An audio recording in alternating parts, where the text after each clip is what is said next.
నమస్తే కార్తిక్ గారు. నమస్తే అండి.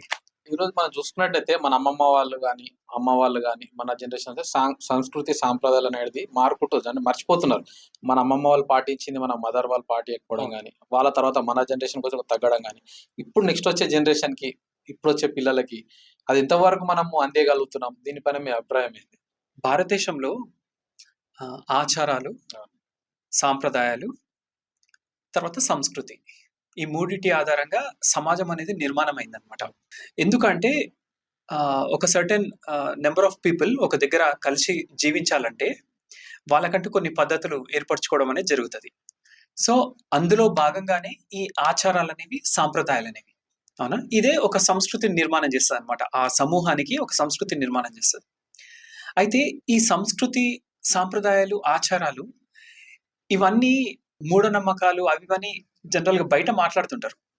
కానీ యాక్చువల్‌గా ఇవన్నీ ఏంటంటే బ్యాక్ బోన్ ఆఫ్ సొసైటీ అన్నమాట. ఓకే.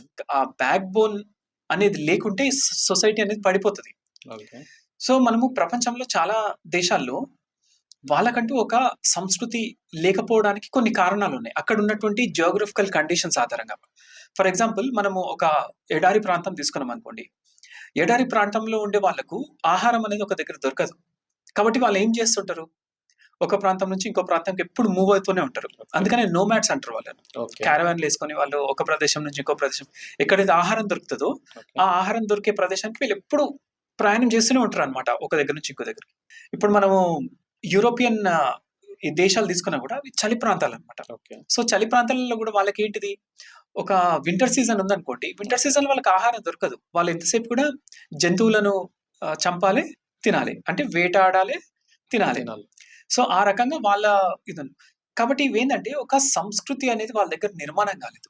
ఓకే. కానీ మనం భారతదేశం విషయానికొచ్చేసరికి ఏంటంటే, ఇక్కడ మనకు కావాల్సినన్ని ప్రకృతి వనరులున్నాయన్నమాట. ఓకే. అంటే ఎక్కడైనా సరే మనకు నీరు దొరుకుతది. అవునా? నీరుంది. నీరుంటే అక్కడ మంచి వెజిటేషన్ ఉంటది. అంటే లైక్ చెట్లు పెరగడం గాని, లేకపోతే ఆహారం దొరకడం గాని, తర్వాత జీవ వైవిధ్యం అనేది ఉంటది. ఎన్నో రకాల జీవరాశులనేవి మనం చూడగలుగుతాం మనం. ఒక మంచి కండిషన్స్ అనేవి అంటే సర్వైవబుల్ కండిషన్స్ అన్నమాట మన దగ్గరున్నవి. ఇవున్నాయి కాబట్టి ఇక్కడ మనం ఏం చేసినామంటే, మనకున్నటువంటి ఈ ప్రకృతిని అంతా గూడా మనం సెలబ్రేట్ జేసుకోవడానికి ఈ ఆచారాలు గాని, సాంప్రదాయాలు గాని ఇవన్నీ మనం తెచ్చుకున్నామన్నమాట. ఓకే. ఈ తెచ్చుకోవడంలోనే మనకు ఏమర్థం చేసుకున్నామంటే, మనకి ప్రకృతి ఒకటి చెప్పాలనుకుంటుంది. తనకున్నటువంటి ప్రకృతి చట్టాలేవైతే ఉన్నాయో అవి మనకు చెప్పాలనుకుంటుంది. దాన్నే మనం ఏమన్నామంటే ధర్మం అన్నాం. ధర్మం అంటే తెలుసు కదా! ధర్మానికి పలు రకాల మీనింగ్స్ ఉన్నాయి. ఓకే. అందులో ఒకటేంటంటే చట్టం. ఓకే. ఒక విధానం. ధర్మం అంటే ఒక విధానం.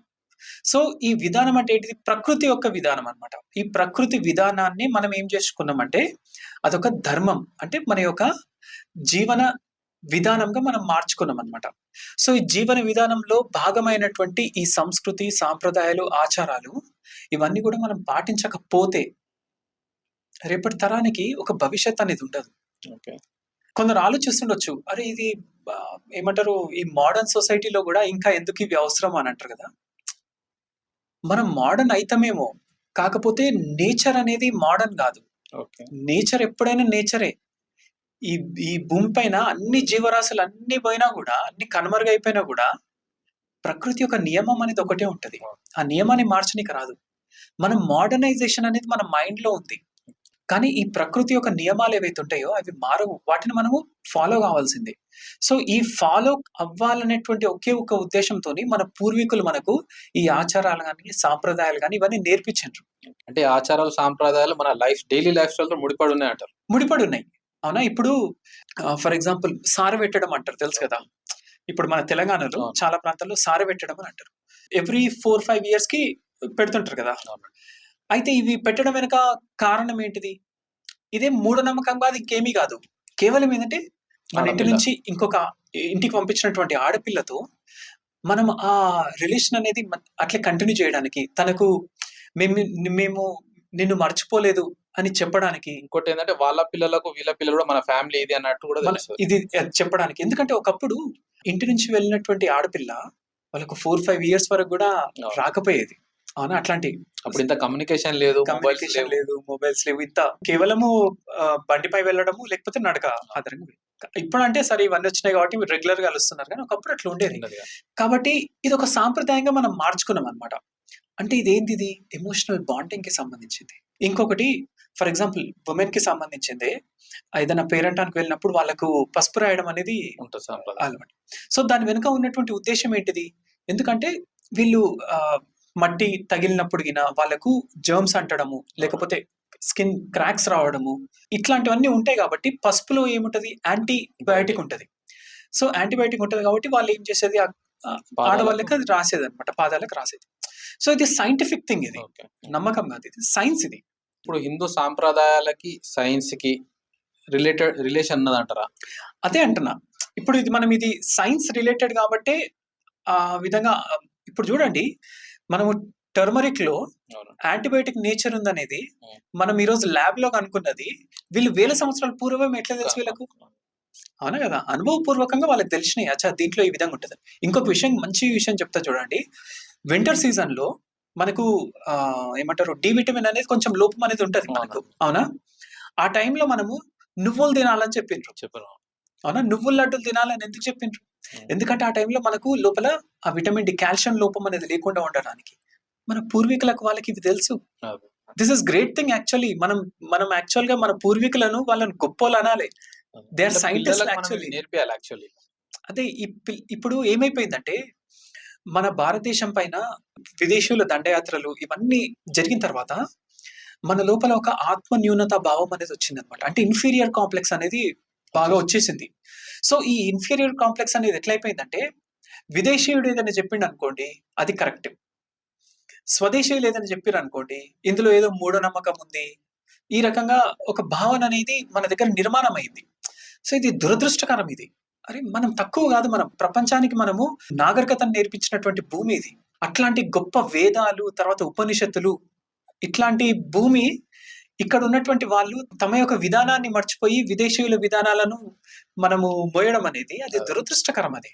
సో, ఇందులో భాగంగానే ఏం జరిగిందంటే ఇప్పుడు మన పిల్లలకంటే మన తర్వాతి తరానికి మనం ఏవైతే నేర్పించాలనో అవి నేర్పించడం వెనుక ఏంటో ఒక రకమైనటువంటి ఒక షైనెస్ అంటే సిగ్గుపడడం. సిగ్గుపడడం కూడా గ్యాప్ కూడా వచ్చేస్తుందని అనుకుంటాను కొంచెం. మీరెప్పుడైతే కల్చర్‌ని మీరు మర్చిపోతారో అప్పుడు పేరెంట్స్‌కి పిల్లలకి కూడా ఒక గ్యాప్ వస్తది.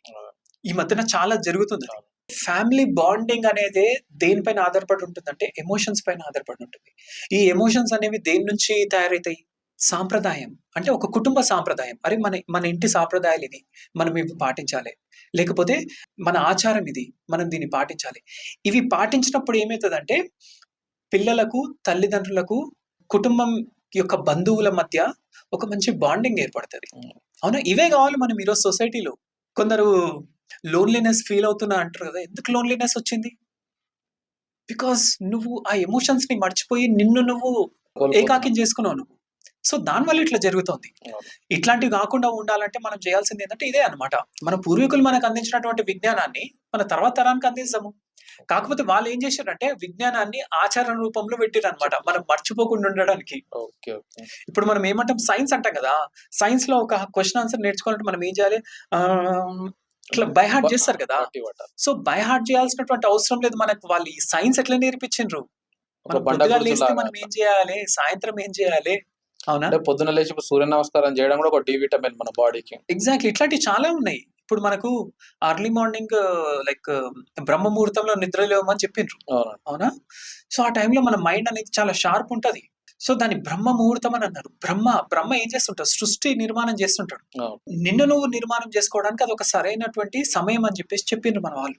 సో, ఇవన్నీ ఏందంటే ఒక మంచి వ్యక్తిత్వాన్ని నిర్మాణం చేసేటువంటి అంశాలే ఇవి. అవునా? ఒక వ్యక్తిని ఖరాబ్ చేసే అంశాలు కాదు. కాబట్టి ఈరోజు తల్లిదండ్రులు తమ పిల్లలకి ఏవైతే వాళ్ళ తల్లిదండ్రులు చెప్పినటువంటి విషయాలను వీళ్ళ పిల్లలకు చెప్పడం వెనుక ఏదో నామోషి ఫీల్ కావాల్సినటువంటి అవసరం లేదు. ఇవి ఖచ్చితంగా అవసరం ఇది. మీ పిల్లల యొక్క అవసరం ఇది. కాబట్టి మన ప్రతి హిందుత్వంలో ఉన్న సాంప్రదాయాలు, సంస్కృతి గొప్పతనం నెక్స్ట్ తరాల వారికి కంపల్సరీ అందియాలి. కంపల్సరీ అందించాలి. లేకపోతే ఏందంటే రానున్న రోజుల్లో రాబోయే సమస్యలు అసలు మనం ఊహించలేని విధంగా ఉన్నాయన్నమాట. ఓకే. అవి ఆ సమస్యల నుంచి ఈ పిల్లలు బయటపడాలంటే వీళ్ళకి ఇవి అందాలి. మనం ఎప్పుడైనా చూడండి మన రూట్స్ ఏవైతే ఉంటాయో మన రూట్స్ కి కనెక్ట్ అయి ఉండాల్సిందే ఖచ్చితంగా. మన రూట్స్ కి ఎంతైతే దూరం వెళ్తుంటామో పట్టుత్వం అనేది పోతుంది అనమాట. ఇప్పుడు ఫర్ ఎగ్జాంపుల్ ఒక ట్రీ ఉంది. ఒక ట్రీ అనేది భూమి పైన ఎట్లా నిలబడుతుంది? కింద రూట్స్ అనేవి గట్టిగా స్ట్రాంగ్ గా పట్టుకున్నాయి కాబట్టి, అందుకని స్ట్రాంగ్ గా అది నిలబడగలుగుతుంది. సేమ్ అట్లే మన సమాజం కూడా ఏంటి? మన సమాజం అనేది ఏవైతే మన రూట్స్ ఉన్నాయి కదా, మన కల్చరల్ రూట్స్, మన హెరిటేజ్, దీనికో కనెక్ట్ అయ్యి ఉండాలన్నమాట. దీంతో ఎప్పుడైతే డిస్కనెక్ట్ అవుతామో మన సొసైటీ కొలాప్స్ అవుతుంది.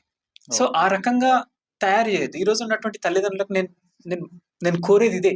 ఏందంటే మీరు మీ పిల్లల కోసం ఎంతైతే ఆస్తులు పోగు చేస్తున్నారో, ఎంతైతే ఆస్తులను ఇవ్వాలని అనుకుంటున్నారో, ఈ ఆస్తిలో భాగంగానే వాళ్ళకు మన పూర్వీకులు నేర్పించినటువంటి ఈ విజ్ఞానాన్ని, అంటే ఆచారాల రూపంలో లేకపోతే సాంప్రదాయాల రూపంలో అందించినటువంటి విజ్ఞానాన్ని తర్వాత తరానికి అందించండి. ఓకే. అవునా? ఈ అందించడంలా మీరు చేస్తున్నటువంటి ఒక గొప్ప పని ఏందంటే వాళ్ళ యొక్క సెల్ఫ్ కాన్ఫిడెన్స్ ని పెంచుతున్నట్టు. ఓకే. అవునా కదా? ఎందుకంటే ఇప్పుడు ఆత్మ న్యూనతా భావం ఉన్నోళ్ళకు కాన్ఫిడెన్స్ ఉండదు. అవును. అవునా? ఎప్పుడు కూడా ఇన్ఫీరియర్ కాంప్లెక్స్ ఉన్న వాళ్ళకు ఉండదు. అదే నువ్వు మనం భారతీయులము, మన భారతీయ సంస్కృతి ఇది, మన భారతీయ సాంప్రదాయాలు ఈ విధంగా ఉంటాయి. అవునా? ఇవి చెప్పినప్పుడు ఎంత కాన్ఫిడెన్స్ ఉంటుంది. చూసుకుంటే మన పండుగలు కూడా హిందుత్వంలో కానీ హిందూయిజంలో కానీ పండుగలు కూడా సీజనల్ వైజ్ ఉంటాయి. లైక్ సంక్రాంతి అవును. తీసుకోండి, ఉగాది తీసుకోండి, దసరా, దీపావళి. పిల్లలకు దాని ఇంపార్టెన్స్ ఏందో తెలియట్లేదు. ఫెస్టివల్ వచ్చేసిందా, ఏదో సెలబ్రేట్ చేసుకున్నాం, కొత్త బట్టలు వేసుకున్నాం. కానీ అవును. దాన్ని బ్యాక్ ఎండ్ ఉన్న సైన్స్ కానీ దాంట్లో ఉన్న అంటే సీజనల్ తగ్గట్టు మనం ఎట్లా మౌల్డ్ కావాలో మంచి ఎగ్జాక్ట్లీ. అనేది గురించి తెలియట్లేదు. అయితే మనము ఏంటంటే ఇప్పుడు మనం ఆచారం అన్నాం కదా, ఈ మన పండుగలన్నీ కూడా ఆచారంలో భాగం అన్నమాట. ఓకే. మనము దసరా పండుగ ఎందుకు చేస్తున్నాము అంటే ఫలానా ఆచారము. అవునా? మనం ఆచరించేది, ఓకే. మనం ఆచరించాల్సినది కాబట్టి ఈ పండుగలు చేస్తున్నాం అన్నమాట. ఏ విధంగా అంటే ఫర్ ఎగ్జాంపుల్ దసరా పండుగ యొక్క ముఖ్య ఉద్దేశం ఏంటి? ఒక చెడుపై మంచి. చెడుపై మంచి విజయం. అవునా? తర్వాత సంక్రాంతి పండుగ యొక్క ఉద్దేశం ఏంటిది? ఒక షడ్ హార్వెస్ట్ ఫెస్టివల్ అది. అంటే లైక్ రైతులు తమకు వచ్చినటువంటి పంటని. ధాన్యాన్ని దాంతో సెలబ్రేట్ చేసుకోవడం. అవునా? ప్రకృతికి ఒక థాంక్‌ఫుల్ గా ఉండడం అన్నమాట. ఓకే. అవునా? గ్రాటిట్యూడ్ చూపించడం. సంక్రాంతి పండుగ ఉద్దేశం అది. తర్వాత ఉగాది పండుగ ఉద్దేశం ఏంటిది? ఒక కొత్త నూతన ఉత్తేజం అనేది వస్తదన్నమాట ప్రకృతిలో. ఒక షడ్ రుచులతో మన పచ్చడి చేసుకోవడం కానీ, అది మన చేదు, బాడీలో ఉన్నటువంటి టెంపరేచర్ ని బ్యాలెన్స్ చేయడానికి టాక్సిక్. ఇట్లాంటివన్నీ కూడా దానికోసం. తర్వాత రాఖీ పండుగ ఎందుకు చేస్తాము అంటే సోదరుల మధ్యలో ఒక సోదరీమణుల మధ్య ఒక మంచి బంధం ఏర్పడాలని. సో మనం చేసేటువంటి పండుగలు గాని ఇవన్నిటి వెనకాల ఒక మంచి అర్థం ఉంది. అవును. దీన్ని రిలీజన్ కి కనెక్ట్ చేయకండి.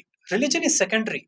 బట్ ఫస్ట్ ఏముందో గమనించండి. అంటే మీరు we are celebrating our life. అవును. అవునా? ఇంతకంటే సెలబ్రేషన్ ఇంకా ఏ దేశంలో దొరుకుతది? మన పిల్లలకు ఈరోజు నేర్పించాల్సింది ఇవే అన్నమాట.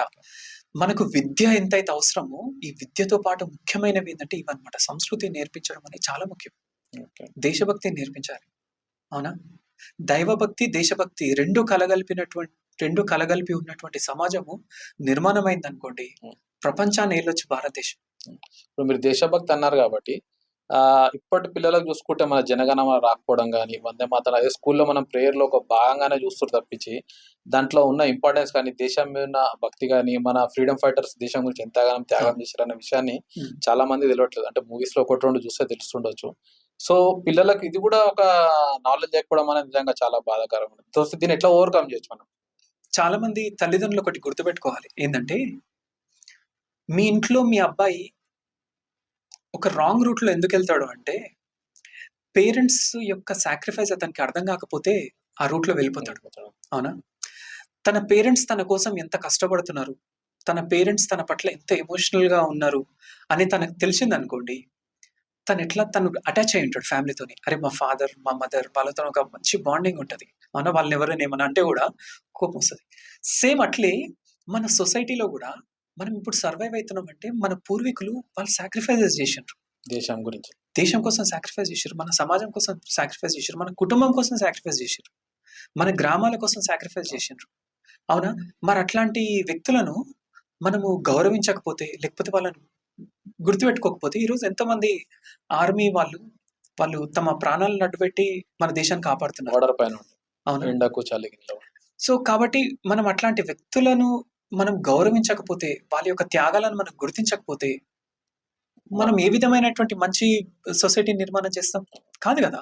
అంటే రాంగ్ రూట్‌లో వెళ్ళిపోతది సొసైటీ. హ్మ్. కాబట్టి మనం ఎప్పుడు గూడా ఈ దేశభక్తితో పాటు దేశం కోసము పనిచేసినటువంటి వ్యక్తులను అవునా? దేశం కోసం త్యాగాలు చేసేటువంటి వ్యక్తులను ఎప్పుడు కూడా మనం గౌరవించాలి, గుర్తించుకోవాలి. స్కూల్ బుక్స్ లో కూడా వీటిని యాడ్ చేస్తే చాలా నాకు తెలిసి పిల్లలకు. అంటే స్కూల్ బుక్స్ లో నిజానికి లేవని కాదు, ఉన్నాయి. ఉమ్, కాకపోతే ఏంటంటే ఈరోజు స్కూల్ బుక్స్ లో అనగానే ఏంటిది, ఏంటంటే మ్యాథ్స్ ఉండాలి, సైన్స్ ఉండాలి. ఇవి ఎందుకు ఉండాలంటే వాళ్ళకు ఏమంటారు, సెల్ఫ్ గా ఏదైనా లైక్ అంటే రేపు ఏదైనా మంచి ఉద్యోగం జాబ్ వస్తుంది, ఈ రకంగా ఆలోచిస్తుంది. కానీ ఉద్యోగం కంటే ఈ ఈ సైన్స్ కానీ లేకపోతే వీటికంటే దేశ ముఖ్యమైన అన్నమాట చరిత్ర ఇది. కూడా చాలా ఇంపార్టెంట్. ఎందుకంటే ఇప్పుడు మనకు ఫౌండేషన్ లేదనుకోండి, ఇల్లు నిలబడదు కదా. అవునండి. సేమ్ అట్లే ఒక మనిషి యొక్క ఫౌండేషన్ ఏంటంటే తన యొక్క క్యారెక్టర్. ఆ క్యారెక్టర్ అనేది నిర్మాణం కాకుంటే నువ్వు ఎంత చదువులు చెప్తే ఏంది, సంస్కారం లేకపోతే దేనికి చెప్పు చదువులు అనేవి. సో ఆ క్యారెక్టర్ ని నిర్మాణం చేయడానికి మనకి ఇట్లాంటివి కావాలన్నమాట. అవునా? మనకు ఈ సాంప్రదాయాలు, సంస్కృతులు ఇవన్నీ కూడా మన క్యారెక్టర్ ని తయారు చేస్తాయి. అవునా? ఒక సొసైటీలో ఉండేటువంటి పీపుల్ యొక్క క్యారెక్టర్ ని నిర్మాణం చేస్తాయి ఇవి. ఇప్పుడు ఇతర మతాలలో చూసుకుంటే వాళ్ళ పెద్దవాళ్ళు కానీ పిల్లలకు కానీ ప్రాక్టీస్ అంటే వాళ్ళ ఆరాధించే దేవుణ్ణి కానీ ప్రాక్టీస్ చేయడం అనేది చాలా ఫాలో అవుతుంటారు కంపేర్ టు మన హిందూయిజంకి వచ్చేసి. హిందూయిజంలో పిల్లలు వచ్చేసేసి ఏంటంటే చాలా కొంతమంది పిల్లలు ఆల్రెడీ ఉంటారు కానీ కొంతమంది అంత సీరియస్ గా తీసుకోరు అనమాట. ఓకే. దీనిపైన మీ అభిప్రాయం ఏంటి? ఇప్పుడు కొంచెం నిర్మాణం అవుతుంది నిజానికి చెప్పాలంటే. నేను ఇంతకుముందే చెప్పిన దీని గురించి. పేరెంట్స్ కి సమ్వేర్ ఎక్కడనో ఆ ఇన్ఫీరియర్ కాంప్లెక్స్ అనేది వచ్చింది. అంటే మన భారతదేశంలో చాలా దగ్గరలో ఇది జరిగింది ఇది. ఓకే. ఆ ఇన్ఫీరియర్ కాంప్లెక్స్ వల్ల ఏమైందంటే తమ యొక్క విధానం ఏందో ఆ విధానాన్ని మర్చిపోయినరు. విదేశీయుల యొక్క విధానం ఏదైతే ఉందో దాన్ని మనము అలవాటు చేసుకో స్వాగతించడం స్టార్ట్ చేసినాం అనమాట. సో విదేశీయుల విధానాన్ని స్వాగతించడంలో తప్పులేదు, కానీ మనల్ని మనం మర్చిపోతే మర్చిపోకూడదు. ఎట్లా? కాబట్టి ఇదన్నమాట. అందుకని ఏమైందంటే ఈ పిల్లలకు ఏవైతే నేర్పించాలి అనేటివి కొంచెం చాలా మంది తల్లిదండ్రులు నెగ్లెక్ట్ చేసిండ్రు. ఓకే. అవునా? ఎందుకంటే వాళ్ళకు కూడా తెలియదు నిజం చెప్పాలంటే. వాళ్ళు ఒక రకమైనటువంటి అమాయకత్వంలో ఉండి పిల్లలకి ఇవి నేర్పేలేదు. కాకపోతే ఈ రోజు మాత్రము కొంచెం కొంచెం అర్థమవుతుంది. చేంజ్ అవుతున్నదంట. చేంజ్ అనేది వస్తుంది, స్లో అండ్ స్టడీగా వస్తుంది. అండ్ రానున్న రోజుల్లో ఇంకా పెద్ద మార్పులు వస్తాయి అన్నమాట. కాకపోతే ఏంటంటే ఈ పెద్ద మార్పులతో పాటు మనకు చాలా రకాల సమస్యలు రాబోతున్నాయి. ఫర్ ఎగ్జాంపుల్ ఈ రోజు మనము డిజిటల్ కంటెంట్ ఉంది. అవును. డిజిటల్ కంటెంట్ తోని అసలు రానున్న రోజుల్లో రాబోయే సమస్యలు ఎట్లాంటివి ఉంటాయంటే అది ఊహించుకోవడానికే ఏమంటారు, భయం వేస్తుంది అనమాట. ఓకే. ఎందుకంటే ఇప్పుడు ఏఐ రాబోతుంది, అవును. మన ఆర్టిఫిషియల్ ఇంటెలిజెన్స్. అంటే మనిషి శ్రమ పడే అవసరం లేకుండా చేయబోతుంది అనమాట. శ్రమ పడే అవకాశం లేనప్పుడు ఏమవుతుందంటే మనిషికి డిప్రెషన్ అనేది వస్తుంది. అవునా? మనిషి ఎప్పుడు కూడా ఏదైనా ఒక పనిలో ఉండాలి, శ్రమిస్తూ ఉండాలి. ఈ శ్రమ అనేది లేకుంటే లగ్జరీకి అలవాటు పడతాడు. అవునా? లగ్జరీ అనేది సోమర్తనాన్ని తీసుకొస్తుంది. ఓకే. ఈ సోమర్తనం అనేది డిప్రెషన్ తీసుకొస్తుంది. డిప్రెషన్ అనేది మీకు తెలుసు కదా, అవి ఎట్లాంటి ఆలోచనల వైపు తీసుకెళ్తాయి అనేది. కాబట్టి తల్లిదండ్రులు ఇదే నేర్పించాలన్నమాట. ఏంటంటే మన దగ్గర ఎంత డబ్బున్నా సరే, ఎంత ఏమున్నా సరే, శ్రమ పడే గుణాన్ని మాత్రం అలవర్చుకోవాల్సిందే, తప్పదు. ఎవరైనా సరే, కోటీశ్వరుడైనా సరే, అంబానీ కొడుకైనా సరే, ఖచ్చితంగా తన శరీరానికి శ్రమ పెట్టాలి, తన మెదడుకు కూడా శ్రమ పెట్టాల్సిందే, తప్పదు. ఈ శ్రమ పెట్టడంలో భాగం అన్నమాట ఈ ఆచారాలు ఇవన్నీ కూడా. ఓకే. ఎందుకంటే చాలా మందికి ఏమంటారు, పిల్లలు అరే పండుగ వచ్చింది మామిడాకులు కట్టు అంటే కడతారా? చాలా ఇంట్లో కట్టారు నిజం చెప్పాలంటే. ఈరోజు టీనేజ్ పిల్లల్ని తీసుకుంటే చాలా మంది పిల్లలు కట్టారు. కానీ శ్రమపడే గుణం ఉన్నటువంటి పిల్లలు ఏం చేస్తారు? నేను చేస్తాను అని కడతారు కదా. సో వాళ్ళ లోపల ఆ ఆచరించే గుణం ఉన్నట్టు అర్థం అనమాట. ఓకే. కాబట్టి ఈరోజు పిల్లలు తల్లిదండ్రులు ఇవి నేర్పించాలన్నమాట. ఇవి సరే, మీరు స్కూల్ కి పంపించినప్పుడు స్కూల్లో మ్యాథ్స్ చెప్తారు, సైన్స్ చెప్తారు, ఇంకేమైనా చెప్తారు. కానీ ఆ పిల్లాడికి ఆచరించాల్సినటువంటి విషయాలు ఏవైతే ఉన్నాయో అవి ఇంట్లోనే నేర్పాలి. తండ్రి నేర్పాలి, తల్లి నేర్పాలి, సమయం ఇవ్వాలి పిల్లలకు. ఎందుకంటే పిల్లలకి ఎప్పుడైతే సమయం ఇవ్వలేదో మీరు పిల్లల్ని కని తప్పు చేసినట్లయితే. అవునా కదా? వాళ్ళు మీ నుంచి ఎందుకు వచ్చిండ్రు? ఎందుకంటే మీ నుంచి వాళ్ళకి ఏదో అందేది ఉంది కాబట్టి వాళ్ళు వచ్చిండ్రు. కాబట్టి వాళ్ళు మీ బాధ్యత, ఆ బాధ్యతలో భాగం అన్నమాట ఇది నేర్పించాల్సినవి. కాబట్టి దీనిపైన ఏమంటారు, కేర్లెస్నెస్. ఇవన్నీ తెలుసుంటే సొసైటీ కూడా చాలా స్ట్రాంగ్ ఉంటుంది. ఎగ్జాక్ట్లీ. మనం సొసైటీని నిర్మాణం చేస్తున్నాం అంటే ఎక్కడో నిర్మాణం చేస్తలేం, మన ఇంట్లో మనం పిల్లల్ని నిర్మాణం చేస్తుంటే సొసైటీ ఆ విధంగా తయారవుతుందని అర్థం. ఓకే. ఇప్పుడు మనం చూసుకున్నట్టయితే హిందూ సాంప్రదాయంలో వచ్చేసి ప్రకృతి బేస్డ్ ఫెస్టివల్స్ చేస్తారు. అంటే సూర్యుని మొక్కడం కానీ, చెరువులు వాటర్‌ని మొక్కడం గాని, అవును. పంచభూతాల్ని తీసుకొని మొక్కడం గాని, అంటే అవును. నేచర్ తోటి అనుబంధమైన పండుగలు గాని, ఫెస్టివల్స్ గాని ఓన్లీ హిందుత్వంలో చూడడానికుంటారు. అవును. దీనిపై మీ అభిప్రాయం? నేను ఇంతకు ముందు చెప్పిన ఈ విషయము ఇదేందంటే, మీరు నాకేదైనా హెల్ప్ చేశారనుకోండి, నేను ఇన్ రిటర్న్‌గా మీకేం చేయాలి నేను? హ్మ్. థాంక్స్ చెప్పాలి. అవునా? థాంక్స్‌తో పాటు ఇన్ రిటర్న్ నేనేదైనా చేయాలి. అవునా? రుణబంధాన్ని తీర్చుకోవాలంటారు గదా! హ్మ్. సేమ్ అట్లే అన్నమాట. ప్రకృతి మనకు అన్నీ ఇచ్చింది. ఆహారం ఇచ్చింది, సన్‌లైట్ ఇచ్చింది, నీరిచ్చింది. అవునా? గాలి ఇన్ రిటర్న్ గాలి ఇచ్చింది. ఇన్ రిటర్న్ మనము ఆ ప్రకృతికి గ్రాటిట్యూడ్ చూపించుకోవాలా? చూపించుకోవద్దా? చూపించుకోవాలి. సో, ఈ గ్రాటిట్యూడ్ చూపించుకోవడంలో భాగం అన్నమాట ఈ భక్తి అనేది. ఓకే. భక్తి అనేది మూఢం గాదు. అది. భక్తి అనే దాంట్లో చాలా పెద్ద మీనింగ్ ఉంది. తెలవక చాలా మంది మూఢనమ్మకాలనుకుంటారు. కాదు. మూఢనమ్మకం అంటే ఏందంటే, నేను నమ్మిందే ఇగ గొప్ప, నువ్వు నమ్మింది అంతా ఇగ ఏమంటారు, నువ్వు రాక్షసుడిని పూజిస్తావు, నేను దేవుడిని పూజిస్తున్నా. ఈ రకమైనటువంటి ఆలోచనలుంటే అది వేరు. కానీ మనం ఏమంటున్నాం మనము? నువ్వు చేసేటువంటి కర్మల ఆధారంగా నీ యొక్క భవిష్యత్తు ఏర్పడి ఉంటది. అంతే. అవునా? కాబట్టి నీ యొక్క కర్మలో భాగం అన్నమాట ఏంది? నువ్వు సన్ మనకు జన్మ కారకుడు. అవునా? సన్ నుంచే లైఫ్ అనేది స్టార్ట్ అవుతదన్నమాట. కాబట్టి మనం ఆ సన్‌కి మనం మొక్కడం వెనుక ఉన్నటువంటి అర్థం ఏంటిది? గ్రాటిట్యూడ్ చూపిస్తున్నాం. Thank you son. Thank you అని చెప్తున్నాం మనం సింపుల్‌గా. అవునా?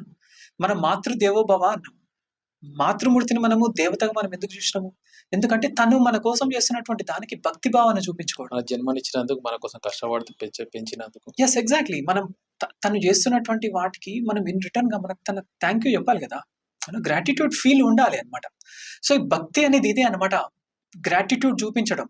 సో, అలా మన సాంప్రదాయ సంస్కృతి అనేది కూడా నేచర్ కనెక్ట్ అయ్యి ఉన్నది కాబట్టి నేచర్‌కి మనం థాంక్ యూ చెప్పినట్టు. నేచర్‌కి థాంక్ యూ చెప్పాలి. అవునా? మనకు ఆవు ఉంది. ఆవుకి థాంక్ యూ చెప్పాలి. ఎందుకంటే ఆవు ఆధారంగానే మన మన సొసైటీ నిర్మాణం, మన మానవ సమాజం నిర్మాణమైంది. అవునండి. ఆవుకి థాంక్ యూ చెప్పాలి. తర్వాత మన జీవరాశులు ఏవైతే ఉన్నాయో, జీవరాశులకు థాంక్ యూ చెప్పాలి. ఎందుకంటే ఏ జీవరాశి లేకపోయినా గూడా మిగతా మొత్తం ఫుడ్ చైన్ మొత్తం ఖతమైపోతది తెలుసు కదా! ఇప్పుడు ఒక్కసారి మనము ఈ భూమి పైన ఉన్నటువంటి హనీ బీస్‌ని గనుక మనం తీసేసినాం అనుకోండి, వితిన్ 1 ఇయర్‌లో మొత్తం సొసైటీ అంటే మొత్తం ఏమంటారు, భూమి పైన ఉన్నటువంటి ఈ జీవరాశులన్నీ ఖతమైపోతది. ఓకే. ఈ అంటే బయాలజికల్‌గా ఒక్కదానికొకటి లింక్ అయి ఉన్నాయన్నమాట. యాహ్! అంటే ఈ ఎకాలజీని బ్యాలెన్స్ చేస్తుంటదన్నమాట. ఓకే. అవునా? ఒక ఒక స్నేక్‌కి ఒక ఎలుక ఒక అవసరం. ఎలుక అనేది ఇస్తదన్నమాట. సేమ్ ఇట్లా ఉంటాయి. చాలా అన్నీ ఒకదానికొకటి ముడిపడి ఉంటదన్నమాట. కాబట్టి ఈ ప్రకృతి మనకు అందిస్తున్న ప్రతి దానికి గూడా మనం ఇన్ రిటర్న్‌గా గ్రాటిట్యూడ్ చూపించాలి. ఈ గ్రాటిట్యూడ్ చూపించడం వల్ల భాగం అన్నమాట. మనం చెట్టుని మొక్కుతాం, పుట్టని మొక్కుతాము, ఒక పాముని మొక్కుతాము, ఆవుని మొక్కుతాము, గుట్టను మొక్కుతాము, నదిని మొక్కుతాము. అవునా? ఆకాశాన్ని మొక్కుతాము, గాలిని మొక్కుతాం. అసలు మనం మొక్కనిది దేనిదుంది? ప్రతిదాన్ని మనం మొక్కుతాం. కాబట్టి మనము ఇవన్నీ గూడా మన తర్వాత తరాలకు చెప్పాల్సిందే. ఇవి చెప్పకపోతే ఏమైతదంటే, నేను ఇంతకు ముందు చెప్పినట్టు తన యొక్క రూట్స్‌తోని తను డిస్కనెక్ట్ అయ్యాడనుకోండి, తను నిలబడలేడు. అవునా? మన తర్వాతి సమాజం నిలబడాలి అంటే ఖచ్చితంగా ఆ రూట్స్‌తోని కనెక్ట్ చెయ్యాలి. సరే, మధ్యల నిర్లక్ష్యం చేసుండొచ్చు. కానీ ఇప్పుడు నిర్లక్ష్యం చేసే అవకాశం లేదు మనకు. అవునా? మనకు అపోజిట్‌గా ఉన్నటువంటి కొన్ని ఫోర్సెస్ వాళ్ళు ఎట్లా తయారు చేస్తున్నారు? అవునా? కాబట్టి మన వైపు నుంచి మనం మంచిని నేర్పిస్తున్నాం. అవునా? ఈ మంచి నేర్పించడం వెనక ఒక మంచి వ్యక్తిత్వాలను నిర్మాణం చేస్తున్నాం మనం. సో, ముఖ్యంగా తల్లిదండ్రులది ముఖ్యమైన పాత్ర అన్నట్టు చాలా, పిల్లలకి. చాలా పెద్ద పాత్ర. అందరూ ఏమంటారు, టీచర్స్ దగ్గరికెళ్ళి మా వోడికి ఏం రావట్లేదు, ఏం రావట్లేదు అంటారు. ఎందుకేం రావట్లేదు అంటే ఫస్ట్ మీ ఇంట్లో మీరు తప్పు చేస్తున్నట్టు అర్థం. ఓకే. చూడండి, ఒక వ్యక్తిలో ఉండేటువంటి సృజనాత్మకతను బయటికి తీయాల్సింది తల్లిదండ్రులే. ఓకే. తల్లిదండ్రులు నెగ్లెక్ట్ చేస్తారు పిల్లల్ని, లేకపోతే కేర్‌లెస్ చేస్తారు, లేకపోతే తన లోపల ఉన్నటువంటి ఒక టాలెంట్‌ని గుర్తించకపోవడం. ఇవన్నిటి వెనకాల తల్లిదండ్రుల తప్పిదం ఉంటది. కాబట్టి తల్లిదండ్రులు ఇవన్నీ గమనించాలే, పిల్లలకు నేర్పాలే. పిల్లలకు మొదటి గురువు తల్లిదండ్రులే. తల్లిదండ్రులు వి నేర్పిన ఆధారంగానే తన యొక్క జీవితం యొక్క ఫౌండేషన్ ఏర్పడతది. ఓకే. అవునా? తన జీవితంలో ఒక మంచి వ్యక్తిత్వం నిర్మాణం గావాలి అంటే అది ఫస్ట్ తొలి అడుగు ఇంట్లోనే పడతది. హ్మ్. కాబట్టి తల్లిదండ్రులు ఇవి నేర్పించాలి పిల్లలకు. థాంక్ యూ కార్తీక్ గారు. చాలా మంచి పిల్లల గురించి గాని, చాలా మంచి దేశం గురించి గాని, సాంప్రదాయాలు, సంస్కృతి చాలా మంచి విషయాలు చెప్పారు. థాంక్ యూ అండి. Thank you very much.